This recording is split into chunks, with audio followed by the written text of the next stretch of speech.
Hey guys, okay, so when we are talking about publication design and printing things, printing a booklet, printing a magazine, there is a level of understanding about how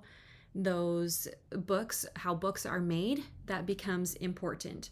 So let me just talk a little bit about that to understand how you can put a booklet together. So first and foremost, books are made of things called signatures.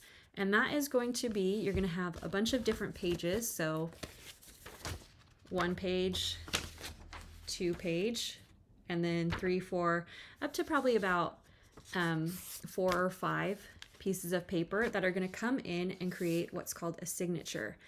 And those signatures are going to be put together like that and stacked, and then they'll be bound somehow, whether by a stitch. So you can see actually in this book, you can see each of those signatures within that right here, all stacked together. When you're doing a simpler booklet that doesn't have a bunch of signatures, like the booklet you are creating, you can actually just stack those pages into each other, and you can have a saddle stitch or a saddle staple, where you can come in and let me find my stapler. You come in and you can then,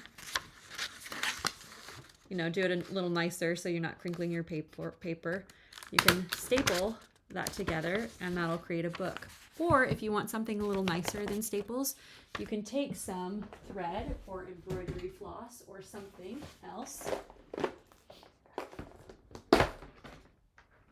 You can take some embroidery floss or thread, and you can actually just sew that together, going right through the paper, which will then create a nice little booklet. But what can get confusing is printing for a saddle when you're making this on your own, how you can print for it. Because even if, I'm just going to mark on these pages 2, 3, 4, 5, 6, 7, 8.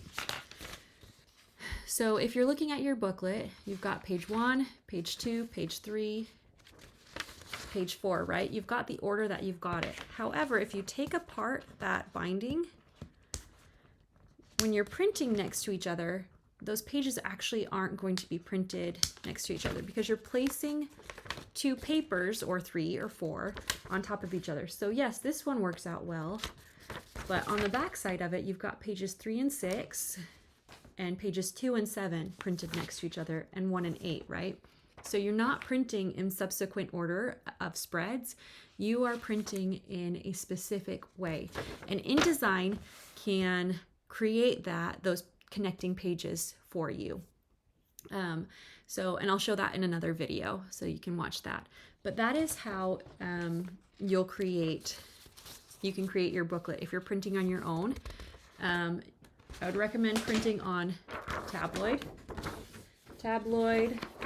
11 by 17, so that way your booklet can be printed the full thing, because these are 7 by 10. So technically you would need it like kind of like this. This is 8.5 by 11, so a little bit smaller, 7 by 10, 7 by 10. That would fit with your bleeds on it. But yeah, I hope that helps. I hope that explains a little bit about the printing process and how things are put together. If you have any questions, as always, let me know.